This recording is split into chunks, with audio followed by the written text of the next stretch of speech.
जमी चाष न करी पार तुम तीनटांक शव एठी समाधि दिया हवा। पिताश्री नंदनंदन भागवत कहिला कौन कहिला कला मूर्ख बसिबे चौकी रे गोविंद पंडित बसी बटी तले हे गोविंद सुन पंडित सुज्ञानी हे गोविंद ए कली जुग सत्य पाणी हे गोविंद हरि बोल।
তুমি এମିତି କଥା କାହିଁକି କହୁଛ କହିଲ?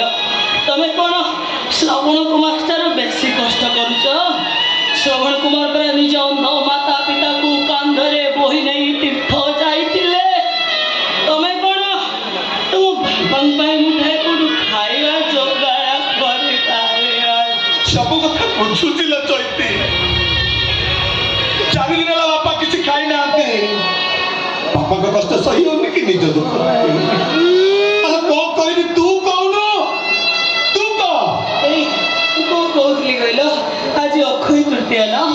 ବାବୁ ବାବୁଆଣୀରେ କ୍ଷୀରି ପିଠା ମିଠା ଆସୁଥିବ। ଆମ ବାପା ପାଇଁ ଆମେ ଖାଇବାକୁ ମୁଠାଏ ବାକ୍ୟା ଯିବା। ଏଇ ଏବେ ବାବୁ ବାବୁଆଣୀ ମନା କରିବେନି। ଆଜିକାଲି ଯୁଗରେ ଖାଇବାକୁ ଗଣ୍ଡେ କିଏ ନ ଦବ? ତାପରେ ଆମ ବାପାଙ୍କ କଥା ଆମେ କହିବା ଆଉ ବାବୁ ବାବୁଆଣୀ କି ଜଣେଇବା। ଏ ବଡ ବାବୁ ବାବୁଆଣୀ ମାନେ 4 ଦିନ ହେଲା ବାପା କିଛି ଖାଇନାହାନ୍ତି। ବାପାଙ୍କ ଦୁଃଖ ସହି ହଉନି। ଏଇ ଚୈତା ଚୈତି ଆସିଛନ୍ତି ପିଠା ମାଗିବାକୁ।